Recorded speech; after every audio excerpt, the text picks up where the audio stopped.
I am not gonna lie, even though I'm not really too fond of lying. This expired liquor really isn't doing too many wonders for my health.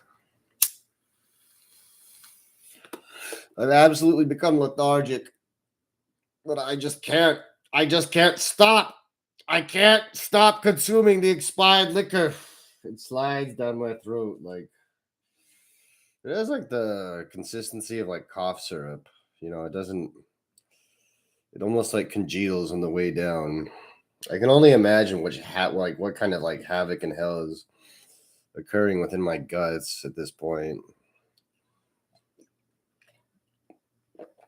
Oh. Yeah, I really didn't last too long for the last one. It's the expired liquor.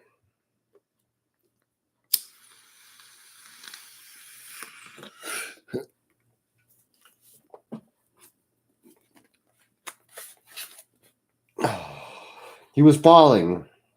A universe of Raziel's creation stretched around him, endless and black. A weaker man would have lost his mind there and then, overwhelmed by the reality of his insignificance against the universe. Alric told himself that there was an emperor out there somewhere, and that Alric owed him something. It was just enough. A world unfolded from the blackness below him. Bare rock, pocked with craters, rolled wider and wider until a whole planet was looming up below him. Alric slammed into it. The planet's surface rippled beneath him, like something alive reacting to his presence. The ground folded over him, warm and crushing, and Alric fought to breathe.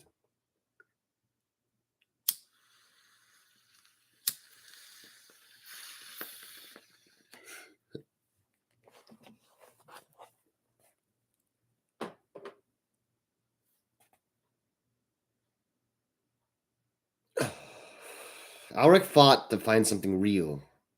He was in a world of Raziel's making.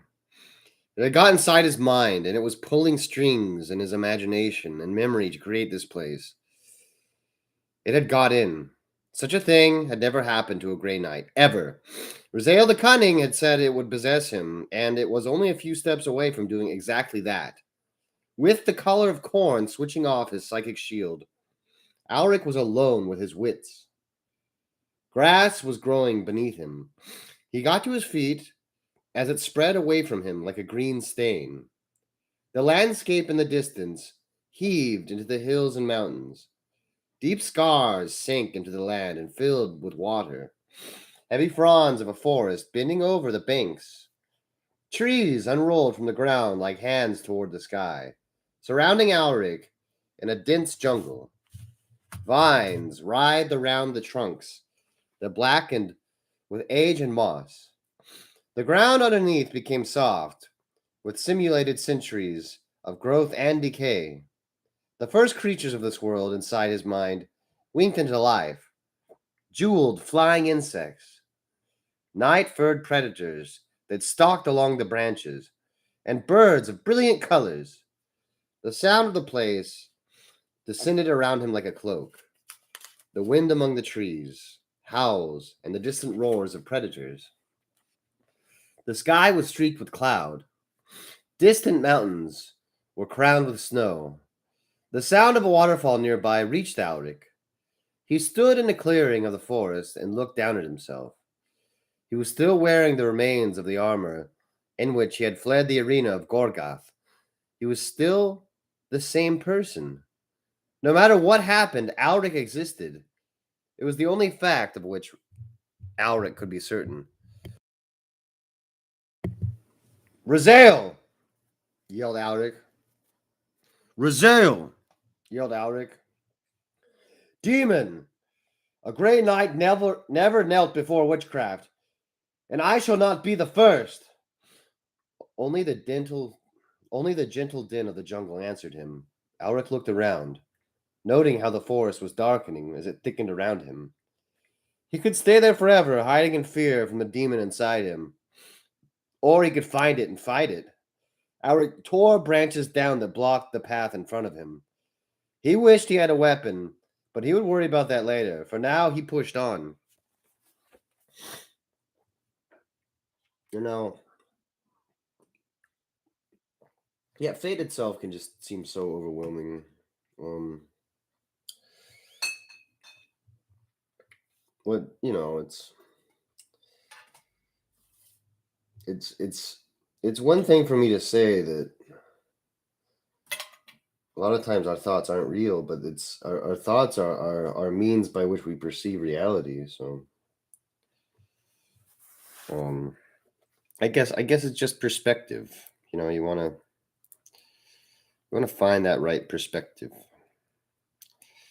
This is pretty cool. I like this. I've seen the mind war happen a couple times. I think the best mind war is in the Seventh Retribution when the librarian goes to interrogate the mutants and shit, because he actually goes into their minds, like what's happening right now. Um, yeah, the idea of mind war is pretty cool because and the other one they actually fought a battle inside people's minds, which is pretty cool. But I like this because it's more clever than just some sort of metaphorical battle. Like it is the actual it itself is a fight because Alric is just he's trying to maintain his sense of reality, and I mean I guess what I really take from this is there was a point not too long ago when I felt like I was doing really really well and everything was going really really well for me all the time.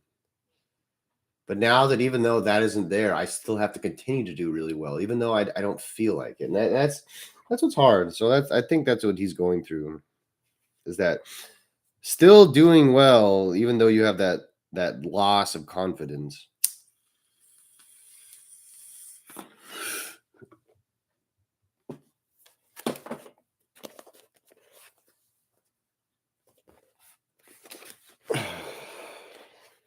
Alric came across the waterfall.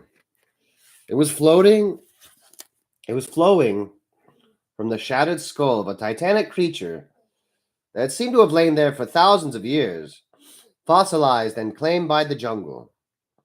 The water that poured from the broken cranium was pure and shot through with leaping silver fish. The skull was enormous. The dead creature had many, many more attached to a monstrous spine that formed a thickly forested ridge stretching into the distance. Each skull was different, grimacing in horrible glee or festooned with eyes. The creature, when alive, had been a towering column of insane faces kilometers high. Gargatuloth, said Alric. The demon prince had arisen on the trail of Saint Ivisser and engineered a sequence of events so complex that Alric had become a part of it. Those events had been woven to summon Gargatuloth back from the warp where it had been banished, and only Alric and Inquisitor Lygia had been able to bring the demon low at the instant it emerged into real space. Is that the best you can do? Alric shouted up at the sky, knowing that Raziel would hear him. Remind me of a past victory? Is that what you are going to offer me, Raziel? Basking in past glories means nothing to a Grey Knight. Not while your kind still exist. That Gargatuloth existed at all was a failure of my entire chapter. Is this really supposed to seduce me? There was no answer. Alric made a spear from a straight tree branch and a chunk of sharp flint. At least now he was armed. He felt more like a Grey Knight, with a weapon in his hand, and less like a man being led to the corners of his own mind at the whim of a demon. He forged his way onto Gargatuloth's spine and saw mountains in the distance, the glinting ribbon of a river leading towards a dark smudge of ocean on the opposite horizon. The peak of snow-capped mountains shuddered and burst in a plume of dark gray smoke. Minutes later, the sound reached Alric, an angry roar from beneath the earth. The ground quaked, the sky darkened. So that's the way it's going to be, said Alric. Tidal waves rose up from the ocean, and hard rain began to hammer down. Raziel battered Alric for many hours. Floods ripped through the jungles, slamming Alric against rocks and trunks. Earthquakes ripped the ground open, and he nearly fell into the gaping, burning maw of the earth dozens of times. Predators lurched from the jungle, and Alric fended them off, skewering a great lizard through the throat with his spear and wrestling a cat-like monster to the ground, breaking its neck. Birds of prey swooped down, and Alric grabbed them by the wings, crushing them down against the ground. Poisonous snakes were outreached and had their spines cracked like whips. Night fell. Burning meteors fell from the sky, casting plumes of scalding ash over the jungle. The jungle, too, changed around him, closing in, reaching thorny limbs. Alric fought it all off as he forged on defiantly through Zael's world. He was tiring, however. Presumably his body was not real. It was only a projection of himself, a reflection of his own consciousness, but it still bore its own scars and bruises. The wound in his chest still bled. The fires from the molten gold still flared with pain. He was tired and hurt, and he wondered if he could act with even half the strength and resilience of a fully fit Grey Knight. He began to see things, faces in the sky. He heard voices speaking to him, half-real sentences pulled at random from his past. Perhaps they were all really there, assembled by Raziel to torment him. He stumbled on, half blind with fatigue. Clawed hands reached from the darkness to tear at his skin. A meteor slammed in the ground close enough to knock him off his feet. He crawled on, writhing through the mud. Scalding rain streaked down on him. He was blind and deaf. Lightning crashed above him, and he didn't even know which way he was headed anymore. His hand found polished stone. He dragged himself out of the mud and flopped, gasping, under the cold stone. He could have just lain there, letting the remaining energy bleed out of him until he fell unconscious. Something half remembered told him to carry on. He could see stone steps ahead of him. At the top of the steps was the column front of a temple, with a sculpted pediment depicting battle. In front of the columns, on the top step, was a huge statue of a man in a massive ornate armor. His face was wide and noble, his war gear magnificent, and inscribed with devotional texts. He carried a halberd in one hand. The statue was of Alric.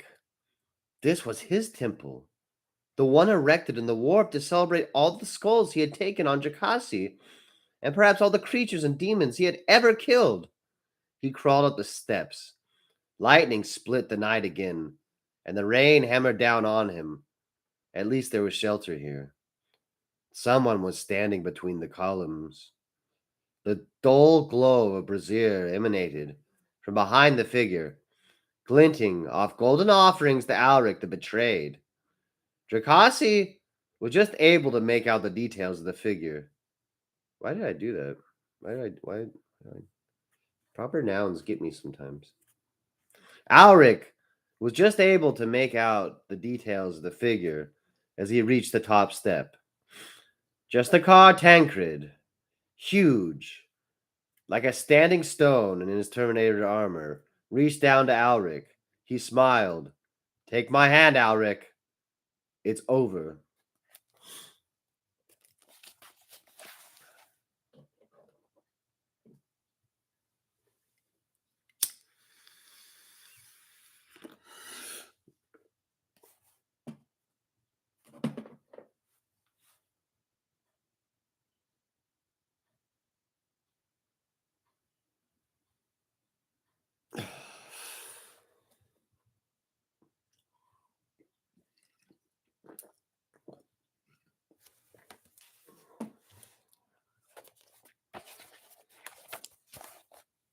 Alric awoke on a pinnacle of rock, standing high over a raging ocean.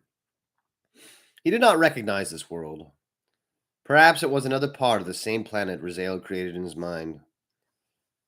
Do you see what they do to you? said Rizael. The demon was standing behind Alric. Alric stood up, and Rizael took flight, hovering over him.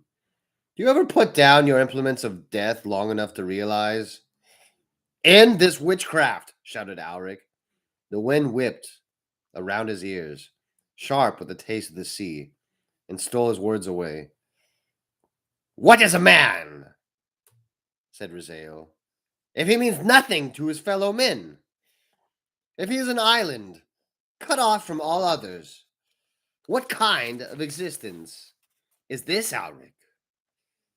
Everyone you trust, everyone who trusts you, dies. It is a death sentence. Look at what they made of you. Alric looked down over the edge of the pinnacle. Slick rock receded all the way to the battered shore. This was the tip of a barren peninsula, devoid of life. Alric was completely alone. I offer you a human life, said Rizael, a real one. I need only to know that my duty is done. When will that be?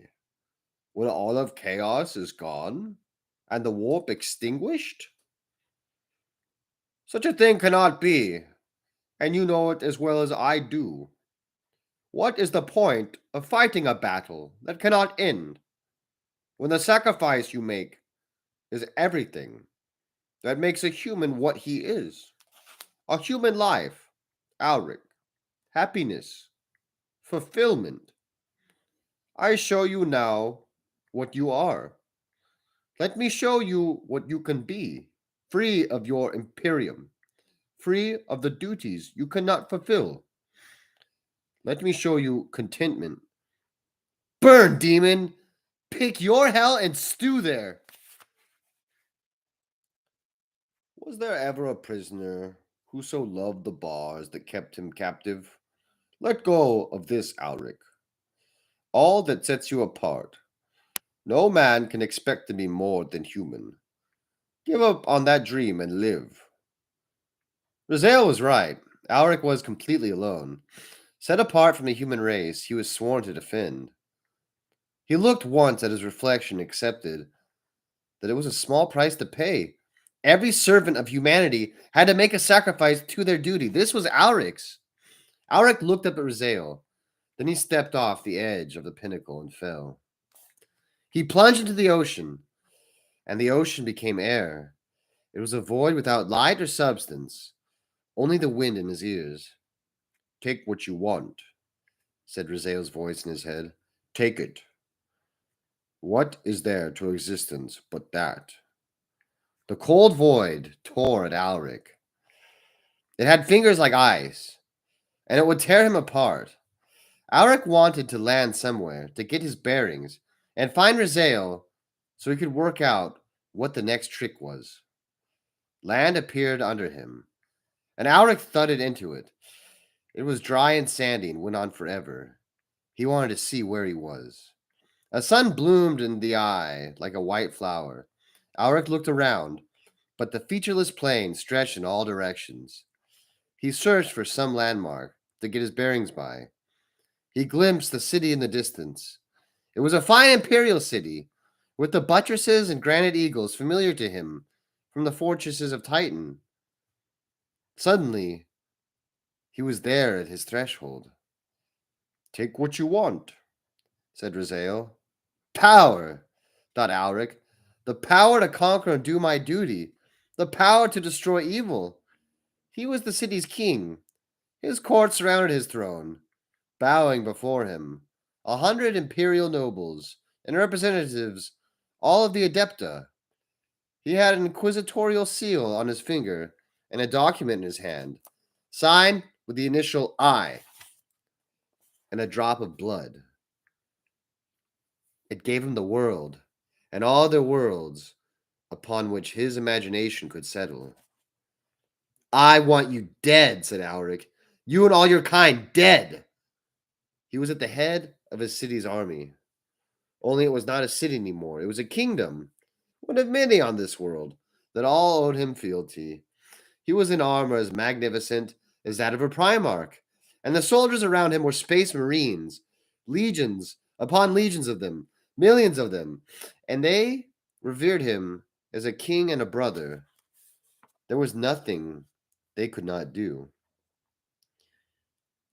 You can have what you want, said Raziel. There is nothing within the bounds of human imagination that cannot be granted to you. You offer me power? You think I would betray myself to you for this? You cannot deny your desires, Grey Knight. Look around you. Everything you desire, you have. You can have it more.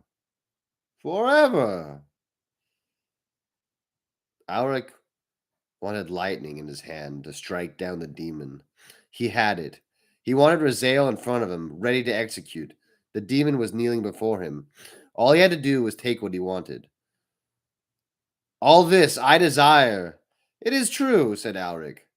It comes to my mind unbidden, as you know well. But there is one thing I desire more than anything, one burning need, which you cannot fulfill. Name it, said Raziel. I desire a universe where your kind cannot exist, said Alric. Raziel's mouths opened and closed dumbly. The force of the paradox was too much even for a servant of Zange. Alric's legions disintegrated. His city blew away in a tide of ash, and his world imploded.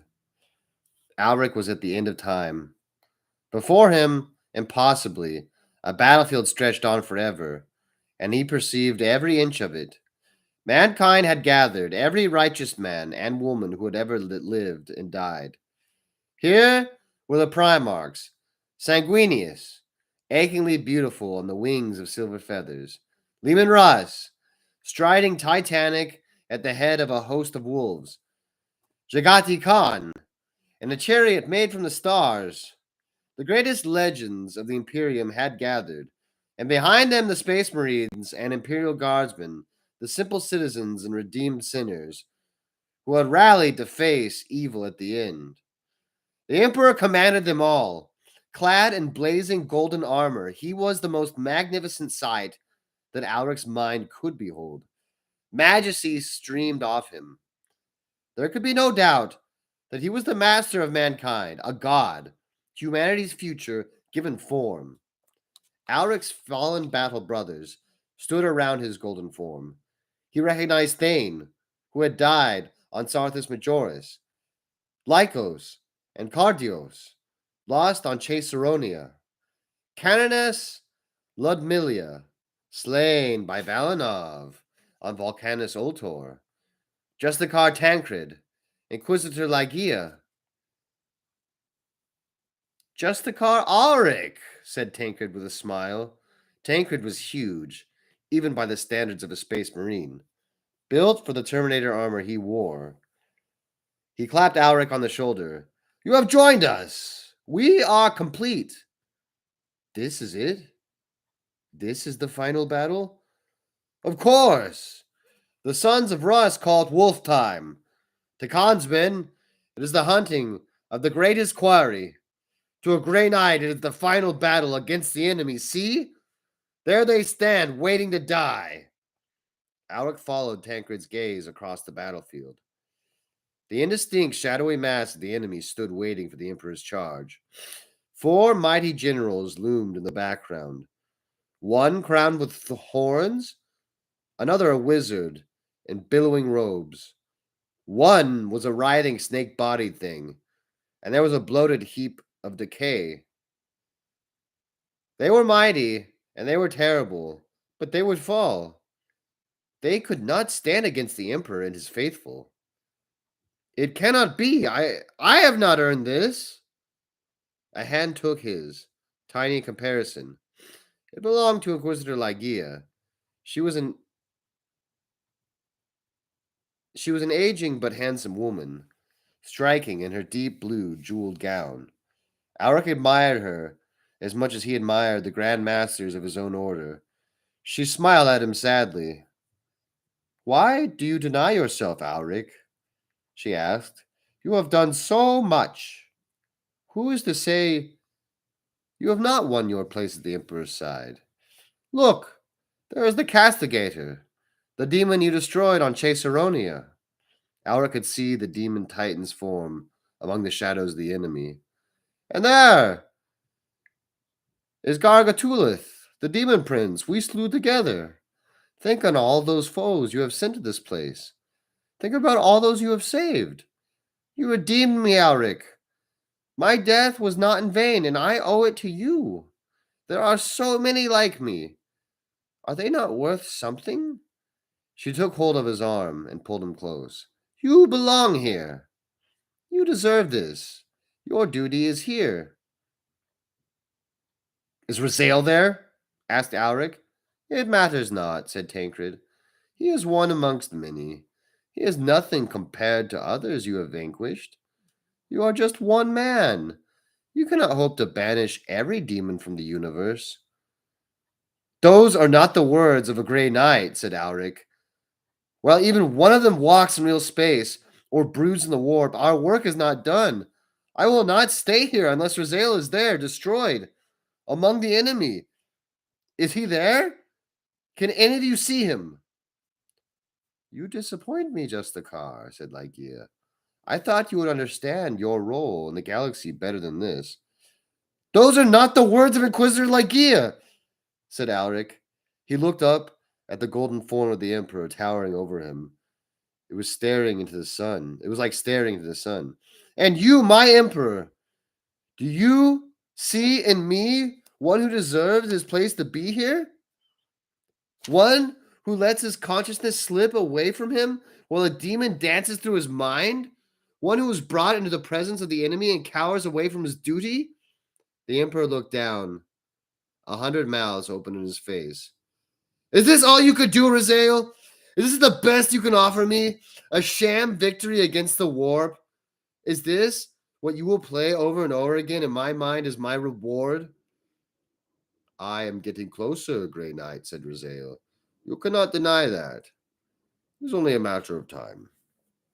Brother Tancred and Inquisitor Lygia dissolved into molten gold. The battlefield was flooded with it, and it closed, white hot over Auric's head. The Primarchs and the Emperor disappeared from view. Auric fought to breathe. He would not die, not yet. Rasael still had to toy with him.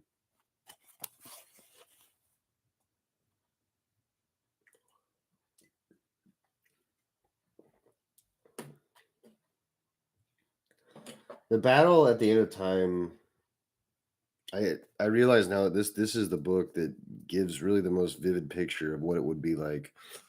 And essentially it doesn't really get said, but it's basically why the Space Marines fight the way they do is because they that's their heaven, is getting to fight at the battle at the end of time. Like so if they die well, they get to go for like the bonus round, and that's it kind of just explains like their behavior. I mean, I get like it doesn't really matter that Alric's a Grey Knight. I think in that context, it matters more that he's a Space Marine. And so that's what they all want, because they get to fight with the Emperor. That's like the coolest thing any of them could ever imagine. And like, I mean, yeah, that's pretty badass. But it was, I don't know, it's just kind of sickening. It's just kind of sickening to me that every single demon that's vanquished also ends up on the other side. So the ratio, I mean, yeah, the ratio is just daunting, but I guess that's kind of, the battle, yeah, it should be terrible odds for the battle at the end of all time. But like that's one, I don't know. That's one other thing though. That like the lesser demons, they don't actually have their own like consciousness. They're at best they're like a copy of a copy. They're not like their own thing. They're basically just like animals, or I guess that's the best way I could put it. I don't think that they come back.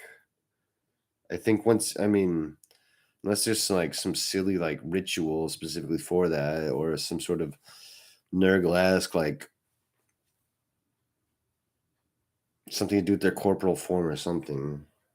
But yeah, I'm pretty sure that once you kill a bloodletter, like Corn doesn't bring back that same bloodletter unless of course the bloodletters earned it. In which case, they get to come back eventually as greater demons. Um, the easiest way to become immortal in Warhammer would be to let a plague bearer kill you, and what you'd have to do though is you'd have to fight that disease, the Nurgle's rot. You'd have to fight Nurgle's rot for a long time. You have to live with it, maybe even spread it. And if you did that, you could become a herald of Nurgle. I don't know what they're called now. They're called something else. But you could be that medium-sized demon thing, and you could lead attacks, and you could cast magic and shit, and but you end up becoming a servant to Nurgle. So that's, and although the way it's worded, it's not just that Nurgle uses the life force of his victims to make demons. Is they become the demons. That's what the plague bears are. It's converted people or sentient beings. So that's how you do it. Is you just you get infected by Nurgle's rot.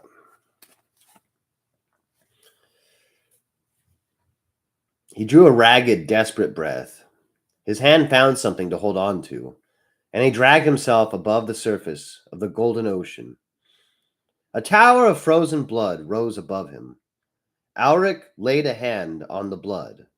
It melted under his body into a handhold. Grimly forced on the inevitability of it, Auric began to climb. Fallen fortresses rose from the ocean all around. Auric knew by some instinct that each one represented a champion of the warp that Auric had killed. They were all gone. This was just one left. Auric reached the top of the blood tower.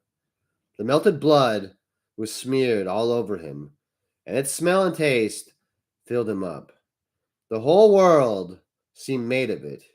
He dragged himself over the battlements. He forced himself to his feet. Duke Venalator stood in front of him. A sword had appeared in Auric's hand. All he had to do was spear Venalator through the chest, or slice his head off, or open his abdomen and watch the life ooze out of him as he held his guts in. Then it would be over. Halvern would be avenged. Venalator dissolved away. His armor, plate by plate, came away.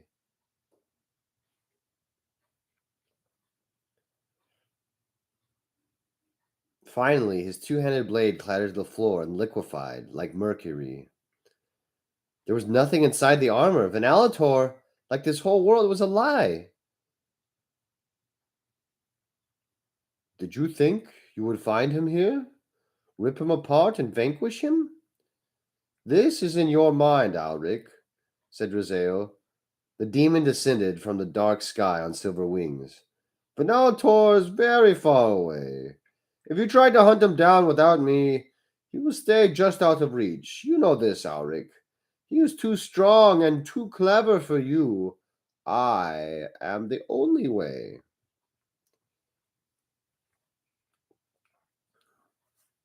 Auric knew it was true, and he felt that truth dangled down.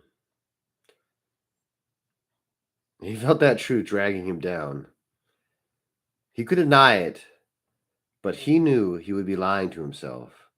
He wanted Venalator dead, and he would not have what he wanted. He had been bested by Venalator once before. On Draakasi, Venalator was protected by all the followers of a Chaos Lord, by a whole planet beloved of his god. With Rizeo, Auric could kill Venalator. No, said that tiny part of Auric that still remembered what he was. None of this is true. You are a demon. You are a lie, and everything you say is a lie. There is another way. Really? Asked Rosael. Name it. Then Alec realized his one chance. I have read, he said falteringly, from the pages of the Liber Demonicum. I have looked on the warp and felt madness touching me. I have heard the whispers of the demon in my mind. I have seen a dead world come back to life, a cannibal planet, consuming its own to survive. I have seen good men and women murder one another at the behest of a madman. I have fought on a cursed world for the delight of the dark gods. I have seen so many things, so much that could not possibly be real. He looked up at Rosael. The demon was beautiful, but its very substance was deceit. I am not a Grey Knight. How could one such as I see what I have seen and keep my mind? With his last, with the last of his mental discipline, Alric took in everything he had seen: bodies torn by the demon's hands, glimpses of the warp, the hateful realm of chaos on the other side of reality, heroes driven to madness and evil, whole planets devoured, and the psychic aftertaste of millions of screaming deaths. It added up to an absolute certainty that the galaxy of man was doomed, and that chaos was the inevitable state of all things. I am the hammer, said Alric. I am the mail about his fist. I am the spear in his hand. Though we are lost, I am the shield in his arm. I am the flight of his arrows. Too late, Rosael realized what Alric was doing. With Alric's psychic shield still protecting him, there was no way the horror of such things could affect him as they would a normal man. However, with the call of Korn removing that shield, Alric's mind was vulnerable, not just to creatures like Rosael, but to Alric himself. He had something to hold on to. He was the hammer.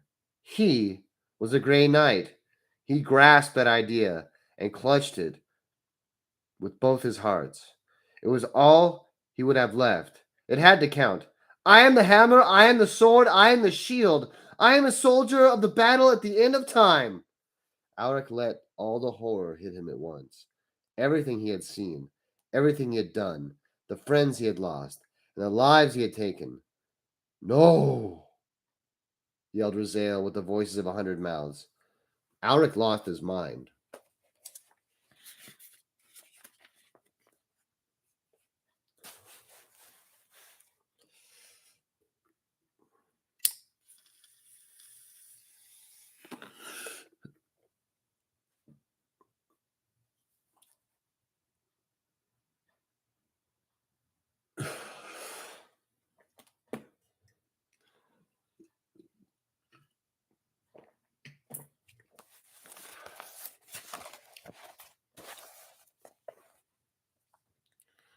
The Nalator's strategic chamber on board the Hecatomb suited the workings of war. The stratagem table dominated the room. A map of Draakasi picked out in ivory and gold on its surface.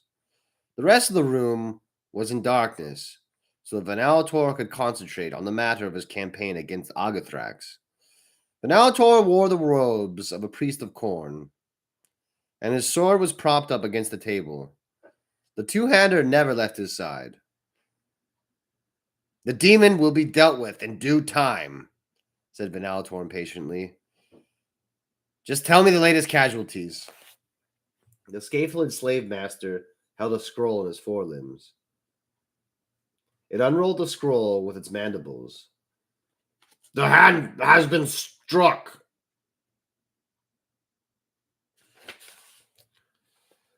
The leaders of the army of the Crimson Hate were slain in the night. We didn't get all of the hand? Asked Vanalator irritably. Damnation! They really are vermin. Markers representing his forces and those of Argothrax were arranged around the map, like pieces in some game of strategy. Can the Crimson Hate still fight? They are squabbling amongst themselves, replied the slave master, to decide who will be their new generals. Then Alator reached over and picked up the marker representing the army of the Crimson Hate. He could ill afford to lose them, especially considering the sacrifices he made to acquire their loyalty. He threw the jeweled marker across the room. It bounced off an obsidian column and skittered behind a shrine to Khorne. In this aspect of the Red Knight. Others? Agathrax has hit the sleepers, continued the slave master. Our agent in the wild hunt of Teresia was murdered but an hour ago. How did Agathrax find him? Snapped Venalator in disbelief. His spy at Teresia's court was so subtle and cunning, he didn't even have a name. Just a face so bland it left no mark on the memory. We do not know. Also, the tactician in Scathratch's army, who was in our employ, was discovered and denounced. Scathratch executed him. This was less of a surprise. War Master Thorgellim was less subtle in his methods. At least, there was a proper execution. That would have been something to see. Scathratch has quite an imagination. What progress have we made? The campaign against the tribe of the Fifth Eye is a success, said the slave master. The disciples of murder have pushed them back to the ocean. The final push has commenced. Good. And what of Agathrax's sleepers? They are well hidden. My scaphulids are hunting them down. Many scaphulids have been found to be suspicious and have been liquidated, but there are no confirmed spies among us. Your kind were a good choice to serve me, said Venalator. Without me, you would have been exterminated sooner or later. It is difficult to corrupt those who owe their existence to their master. Indeed, it is so, said the slave master.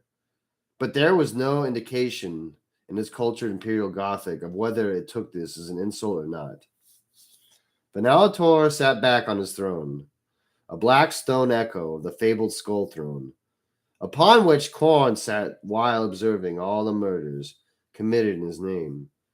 Khorne would know how to deal with an enemy like Agathrax. Venalator could not claim to know the mind of his god. Nevertheless, it was certain that, presented with a problem like Agathrax, Khorne would show no mercy. Bring them all out of the woodwork. Everything that has ever paid field to us. Every oath that was sworn. Examine the rolls for every supplication and tribute. How many creatures on this planet have offered their loyalty to me out of convenience, trusting their cunning or power to avoid their obligations?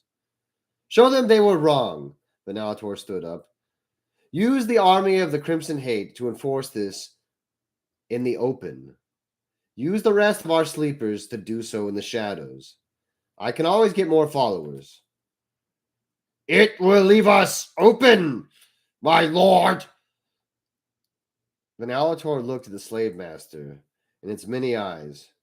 Victory is given to he who will go further than the next man. Agathrax is ancient. His connections are thousands of years old. He would not throw them away in war. I am young. I have no allies or followers that I am not ready to expend. If I am the only one who is left, if everyone who has ever knelt before me is dead, then I will have won if Agathrax has lost. That is my advantage over him. Make it so, slave master, and do not rest until every obligation has been called in. The slave master bowed again, rolled up the scroll, and left the chambers. Venalator sat back and looked at the map in front of him. He moved the markers around, each one a finely wrought statue of a demon or a warrior of chaos. Some of them were spies, elite agents, hidden in the courts of other lords, who, in spite of their immense value, were not above being used as foot soldiers in the war. Others were hapless colts, created to be sacrificed, drooling madmen, competing for the right to die for their master. They all had their uses. There was one piece that Venalator could not move around at will. It was a tiny obsidian dragon, with eyes of amber. It represented Lord Ebendrake watching over Draakasi from his place in Velskan. Ebendrake was still the ultimate power on Draakasi. He had expressly forbidden the war between Venalator and Agathrax. The truth was, even if Ebendrake would never admit it, that taking on both Venalator and Agathrax could be beyond even Ebendrake and his Ophidian guard. That was how delicate the balance of power on Draakasi could be. Venalator left the Ebendrake piece where it was.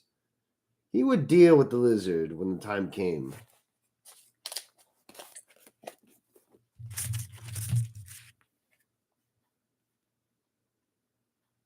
Incoherency level at roughly 40%.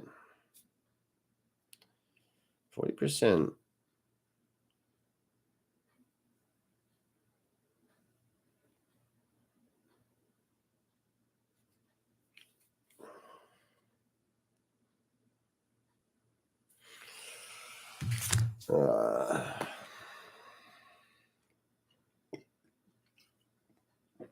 Yeah, so, I mean, once again, it's really just let Ben Counter world build. Seriously, just an entire book of him world building without a plot would be so fun. It would be like a poem book or something. You would just call it like Visions of Chaos, and it would just be. You would go. It would be like, because I've read. I have this like Cthulhu book, and honestly, I have every single Lovecraftian story in there or whatever, every one that was published. And if you just read the whole thing straight through, you go mad. And so I feel like, I mean, and that's over the course of like 1,000 pages. So I feel like you could condense that madness to probably like 130. Yeah, just describing the war per, or maybe just have like, or he could just have a protagonist that's just so fun, like just a demon protagonist, just or a series of them, because it would be hard to. It would just be like a kaleidoscope, but basically, you would give them like values or merits that would just seem like improbable to us. But you couldn't. I mean, like, it would be boring if it's just like, and I don't know. You'd need to have a kaleidoscope. That's what I'm saying. It would be a really cool book. It would be a really, really cool book. Maybe I'll do something like that in his honor.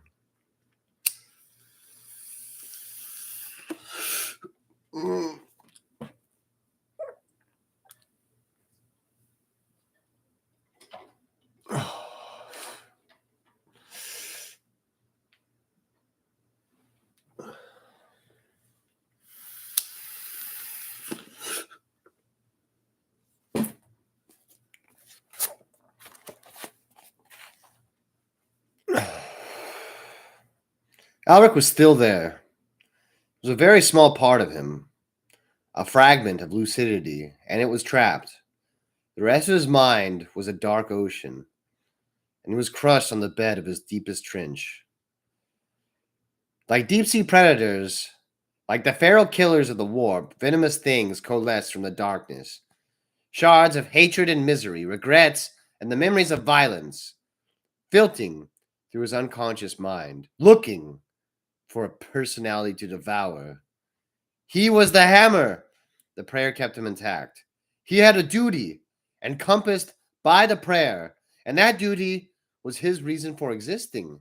He had to fight on, to act as the hammer in the Emperor's fist, because if he did not, there was no one to take his place. He was a Grey Knight, and without men like him, there would be no human race. Slowly, he tried to drag himself up, piece by piece, memory by memory. He got glimpses of an almost forgotten man, a giant in armor, with halberd in hand. Painful flashes of violence assailed him, snapping at him with red teeth. He had unleashed all the horrors of his memory, and they had rampaged around his mind, shattering him until he was just a tiny shard of a human being trapped in the darkness. Sometimes, Raziel's memories flickered past his mind's eye. There was something in there, that Raziel had wanted to hide from him, something locked away in the madness, some secret, or something shameful, something that even a demon recoiled from. Its first sight of Draakasi bloomed in Algred's fragmented mind. An eight-pointed star, marked out by the cities and blood canals, had connected them. Emotions, anger, fear, and frustration filtered through an unholy alien mind. Alric fought to understand. There was a key to the hammer of demons and the half-blind skull, but it was wrapped in the mind of the demon, where even a Grey Knight's mind might never survive. He fought on.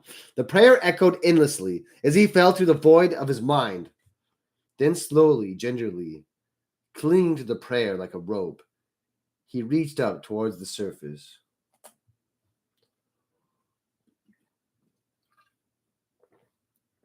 I got sent to the drunk tank not too long ago.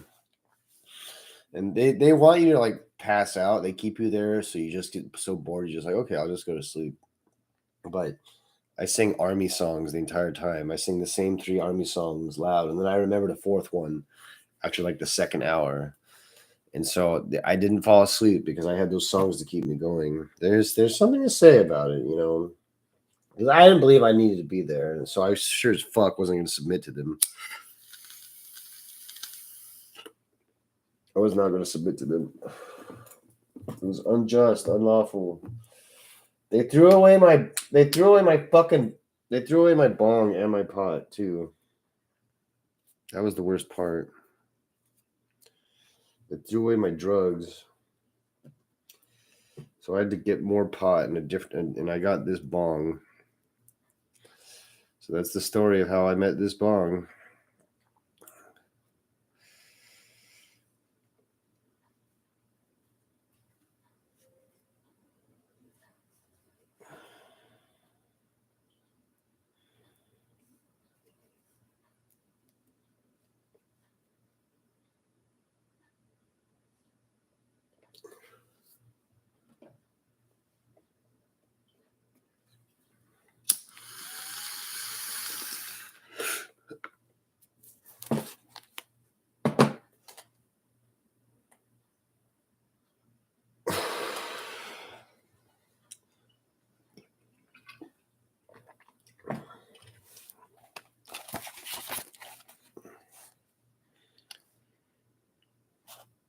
Alric coughed up a throat full of blood and spat it out, gasping down her breath.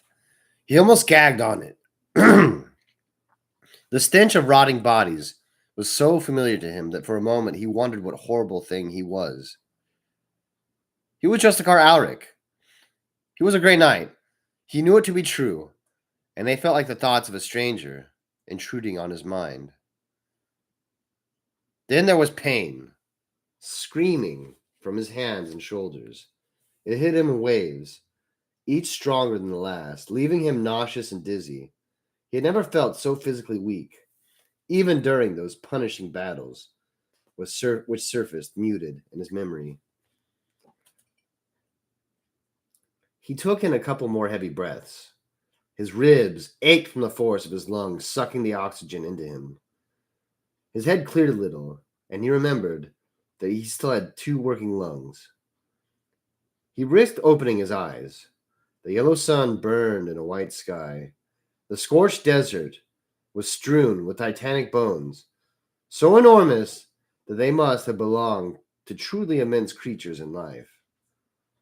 They had succumbed to the desert. Their life leached out of them until they fell. Perhaps the bones had been there for thousands of years, protected from decay by the parched desert. He saw a skull rearing up from the sands and a rib cage, across from which was stretched expanses of canvas to create shade from the sun. Hovels gathered around solar stills and covered wagons. Even here, life existed on Draakasi. There was not one part of the planet that was not home to some corrupted thing or another. Alric tried to turn his head. He must have been hanging there for some time because his muscles had seized up. He tried to look down instead. A ribbon of blood wound its way from beneath him, off between the mountainous dunes of the desert. It was a river of blood, down which the hecatomb was sailing, and Alaric was chained to the ship's prow by his wrists and ankles. He had to force himself to breathe when he realized he was alive. Raziel had been real. Now the suffering would really begin, for he had avoided punishment by possession, and Venalator would make him pay. Tiny insects filtered around him. Alaric shook his head to get them off his face. The insects were issuing from the eye sockets of a sun-blackened corpse hanging beside him, for they formed a colony inside the corpse's skull. Executed corpses hung all around Alaric, each in a different state of decay. Many were skeletons picked clean by insects and birds of prey. Others were fresh enough still to be on a bloated, discolored state, blown up by the gases of decay like fleshy balloons. One of them, well worn by parasites in the desert sun, was just the upper half of a human body. It was huge and barrel-chested, the ribs fused into a breastplate. The head, when it had still been a face, must have been strong-jawed and forbidding. It was all that remained of Brother Halvin. The desert turned dark, and Alaric was lost again. The next time, it was the blood that woke him up. He had no sense of time. It could have been decades since he looked at Halvin's decomposing face, or it could have been an hour. It need only have been enough time for him to become covered in blood. It was all over him, clotting in the folds of his body, heavy and sticky. He shook it out of his eyes and turned to understanding where he was. Everything was a whirl. His ears were full of white noise, like the roar of a fire. Applause from hundreds of thousands of spectators cramming the seating that towered around him. He was in an arena. He didn't know which one. Arches of granite towered overhead, as if the place was built into the skeleton of a vast domed cathedral. He was standing on a heap of bodies. His arms were thrust up towards the sky in victory. His body ached as if he had been fighting for hours.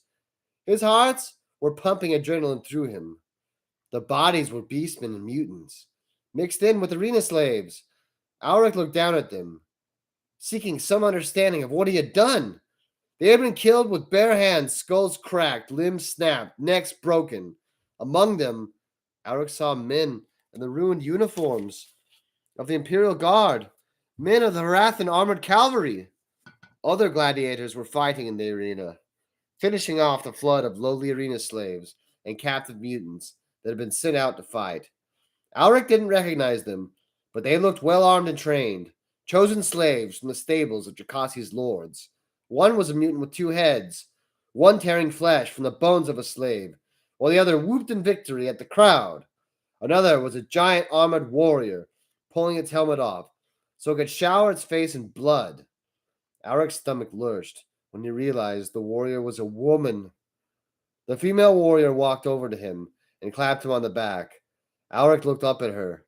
She had a strong, meaty face, and a patch covered one eye. Her armor was old and scored. "You shed blood well," she said with approval. Alaric tasted his own blood. Alaric tasted blood in his mouth. He prayed that it was his own.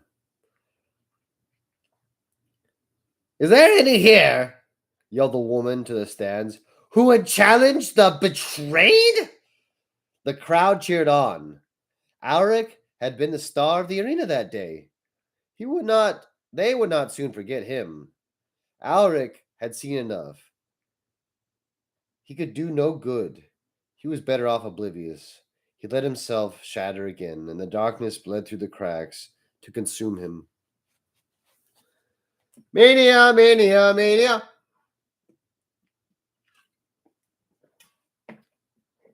Imagine the mania of Tasmania.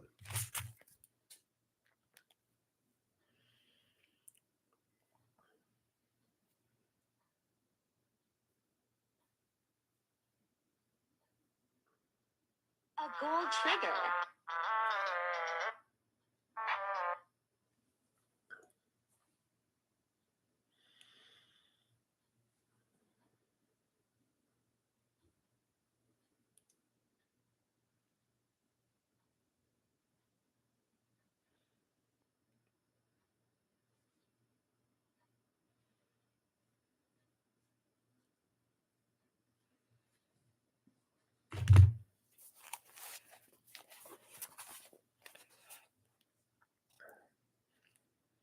The planet scarred with the eight-pointed star fell from the void towards Draakasi, a losing battle with gravity.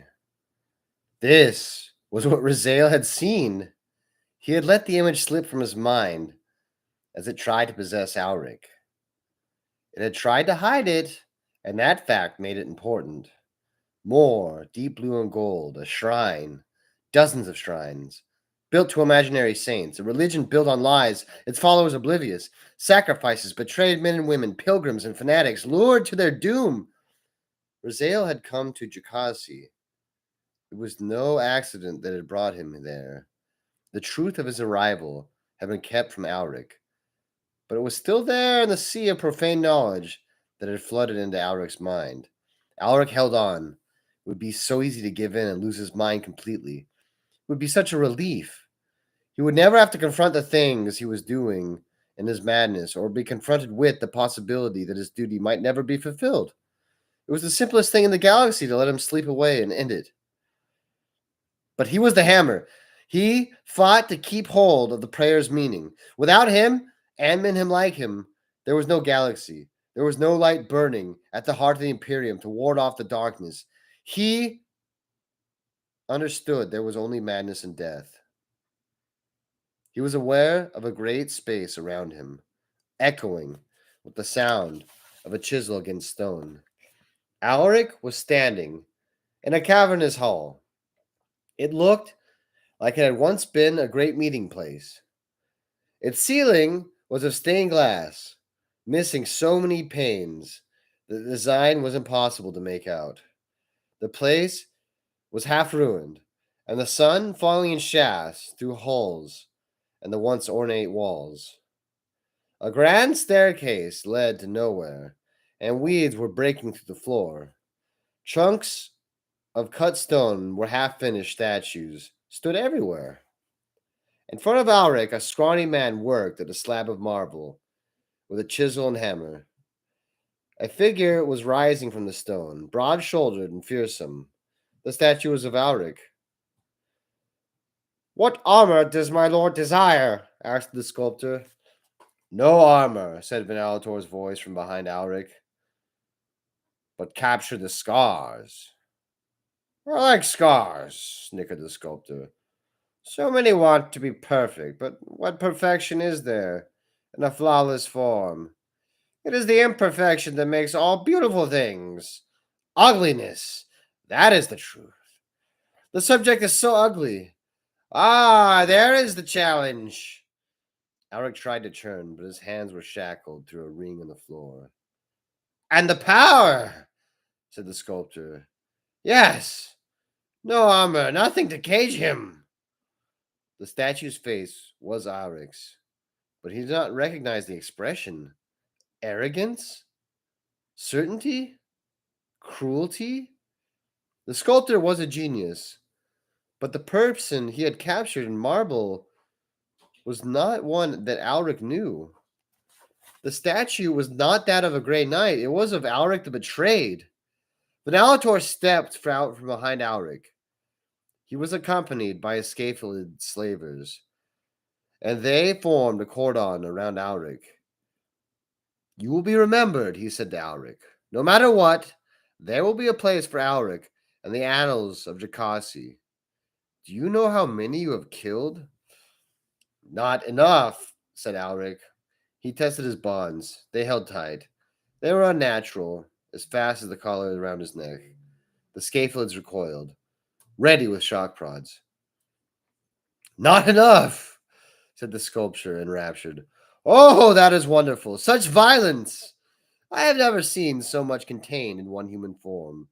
This will be a masterpiece, my lord." Vanalator glanced at the sculptor with disdain. "I would accept nothing less." "You shall be terrifying, my lord. Men's minds will break beneath the stone gaze of Alric the Betrayed."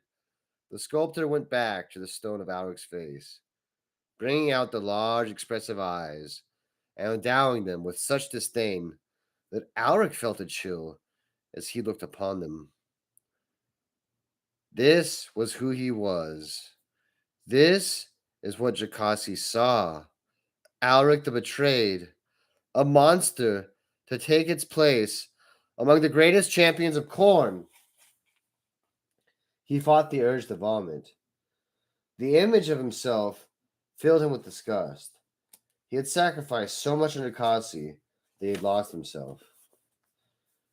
He could not look on it any more.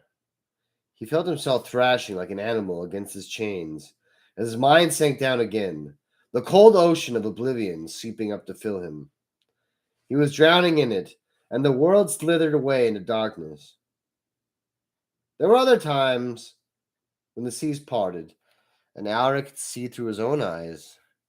He fought many times. He remembered men, Gareth's killers, carrying him upon their shoulders as he celebrated some great victory. He was on the hecatomb with them, too, screaming, wordless chants, handprints of blood covering his body. He was chained to a wall, and people were arguing. He was dimly aware that the argument was about him, about rights and honors, about who the blood he had shed belonged to. One of the voices belonged to Venalator. He saw cities he did not recognize, glimpses of Jakasi's monstrous architecture, a pyramid of skulls, heaps of severed limbs, thousands of bodies writhing in a cauldron of gore. He saw altars to corn, men screaming as they were dismembered, lords of Jakasi. He saw a towering heap of Carnell robes and two-headed trader marine, a mass of burning flesh looking on Alric as the betrayed with jealous eyes. He saw champions slain and victims hurled to crowds. Sometimes he tasted blood and flesh in his mouth, and there was just enough of his mind left to pray that it was his own. He saw 1,000 places, 1,000,000 victims, and horrors beyond his imagining, but mostly there was only darkness and cold.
Venalator watched the skyship land. The desert was rocky and cold. As bleak a place as existed on Draakasi, and Venalator hadn't even been certain that Ebendrake would agree to meet him there. It did not do for the Lord of Draakasi to answer the summons of an underling. Far away from Draakasi's cities, and without even a blood river crossing it, the desert was one of Draakasi's least sacred places, and it was a wonder that Ebendrake would grace it at all. Lord Ebendrake emerged from the hold of the skyship. The Ophidian guard who surrounded him were rendered all but invisible beside his majesty. The skyship was one of the small fleet that remained on Draakasi, relics of an earlier age, and Ebendrake owned them all. It looked like a galleon loosed from the ocean, sails spreading out horizontal, like the wings of a dragonfly. You do me a great honor, said Venalator, to join me here. I trust you have something to show me, said Ebendrake, a note of danger in his voice. Venalator had come to the desert meeting alone. He looked completely out of place in that barren landscape in his red and brass armor. Of course, my lord, he said. Nothing can take up my time, save for the games and the crusade. If this is some irrelevant flattery, Venalator, the limits of my patience shall be revealed. The crusade is foremost in my mind, too, said Venaltor. This world is too small to contain us all. If we do not grow beyond its boundaries, we will wither away, all the while letting potential sacrifices grow old and die away from the blood god's sight. Well, observe, my lord, and it will become clear. A storm was building up on the horizon. Dark clouds piled on top of one another, heavy and purple with blood. A colder wind whispered across the desert, kicking up plumes of dust from the broken land. Venalator drew his two-handed sword. The sky darkened, and the blade shone like a streak of caged lightning. He held the sword high. Tiny dark shapes emerged from the closest tear in the ground, like ants fleeing a nest. More and more of them emerged. Darkness was staining the land. More scuttling forms in the distance. They were clambering out of every cave and fissure. The desert was home to something after all. Scaphoids. Thousands of scaphoids. More than had ever been witnessed in one place on Draakasi before. They were still emerging from the underground caves, covering the desert and their beetle-like bodies. They glinted, and the lightning flashing and the gathering clouds. They began to organize themselves into ranks and files. Standards were raised, each one bearing an ancient totem of Draakasi's oldest tribes, a predatory bird long extinct that at once was the scourge of the desert skies, a black tree with heads and hands impaled on its branches, a brass claw reaching down from a red sky, a rune shaped like a blinded eye, an axe, and a scaphoid skull wreathed in black fire. Ranked up, the Scatholids formed an army bigger than any that fought on Gorgath. In terms of numbers alone, it was the greatest force Draakasi had seen for centuries. There were 1,000,000 Scatholids at least, and they were still clambering to the surface. So, this is what you bring to my crusade? He peered across the desert, sizing up the force arrayed before him. All devoted to me, said Venalator.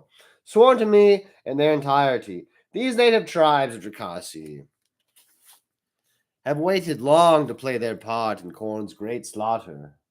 I see, said Evandrake.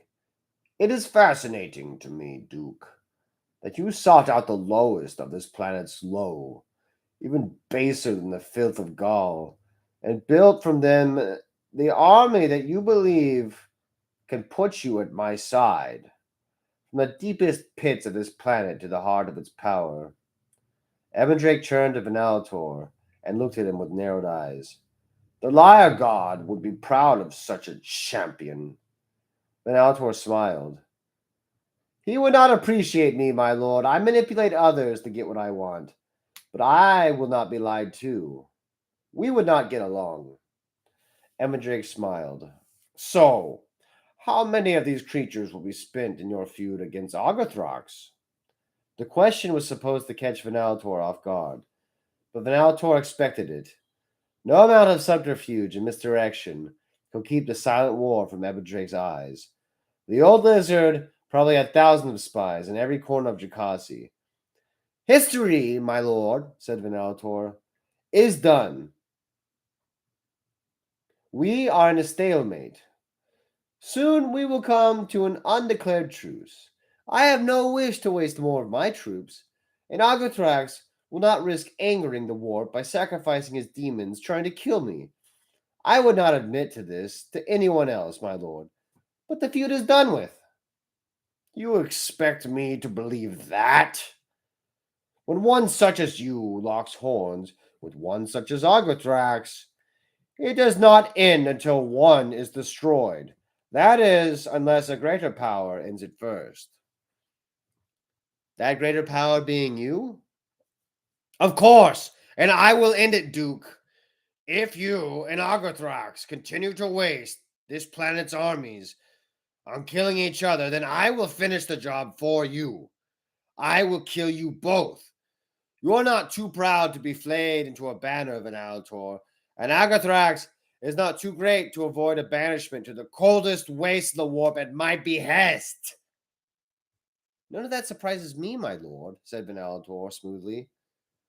That is why I have let this war boil down to skirmishes between bands of minor cultists who will not be missed. I believe Agathrax is letting the same thing happen.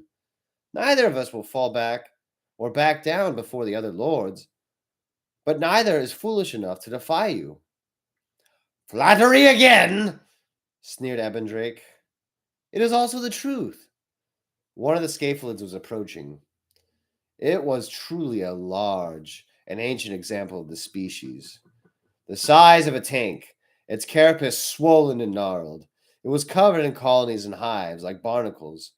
As it aged, it had grown more and more eyes, and its head was just a set of chipped mandibles below a nest of dozens of eye sockets.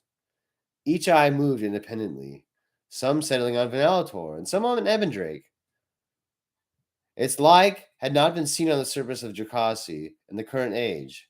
It carried a traditional scaphoid weapon, a pair of hinged blades like an ornate set of shears, operated by the two forelimbs on one side to denote its rank.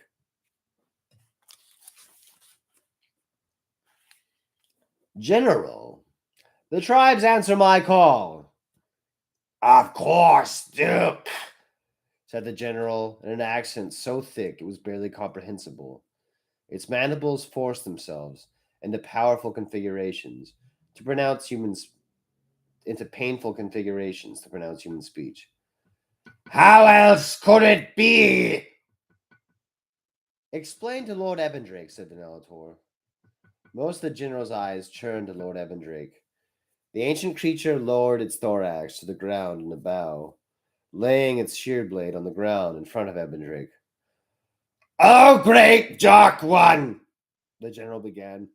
Duke Venalator is our deliverance and our glory. He brought the blood god to us when all others had forsaken our kind. He taught us that even we, the lowest of creatures, can be loved by corn if we serve. He led us in that service, promising us lives and deaths given over to the blood god's worship.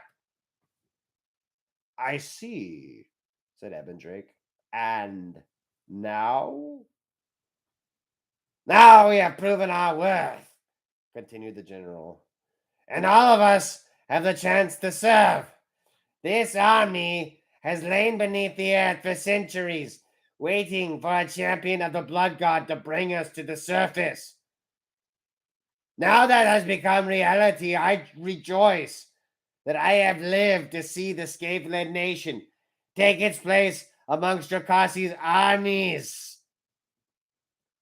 Ebendrake regarded the general with curiosity. How long, Duke? Have you been hiding these? I made use of a few of them, replied Venalator, and they came to me begging for more of them to be able to serve. Is that not true? We begged and we groveled, said the general. Scapholids are not so proud. We seek only our place in the universe. And you are all pledged to my crusade? Said Ebendrake. Every scapholid that lives, said the general. The infirm have been put to death. All those that remain are fit to fight. And you? No honor could befall me greater than dying for the blood god, said the general, raising his sheer blade in salute. Very well, said Ebendrake. Go back to your creatures. Make sure they are ready to leave. The crusade will take flight soon, and all must be prepared. Is this your will, my duke and my lord? Is this your will, my duke and my lord? It is, said Venalator. Then it shall be so. The general raised itself from the ground and returned to the scaphoid army. Quite devoted, said Ebendrake. They are. To you. To their god, my lord. These are troops to be herded beneath the enemy guns, who will not be missed. And there can always be more. And I command, at my command, the tribal elders will begin the scapholid breeding cycle, and thousands more will be hatched. They can fight almost as soon as they are born. If all you want our bodies to be thrown forwards.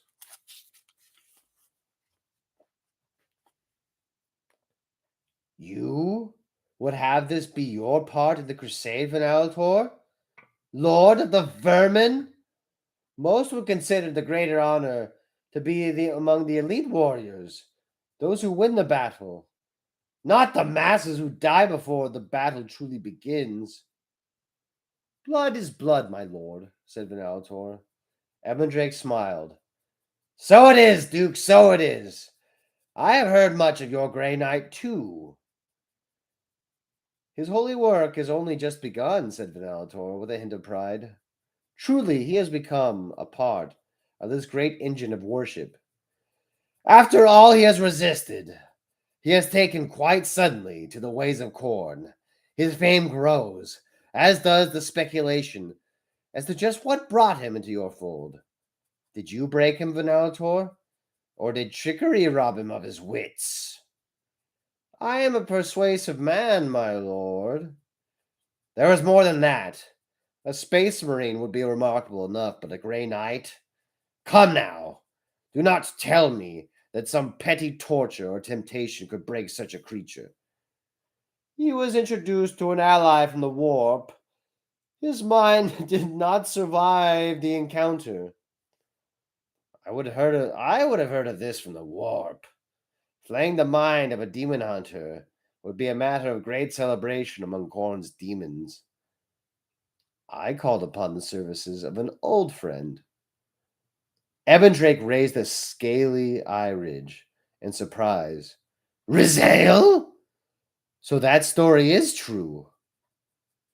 Indeed, it was Rizal who drove Alric insane. The liar spawn lives? After a fashion. Life for a demon can be a matter of interpretation.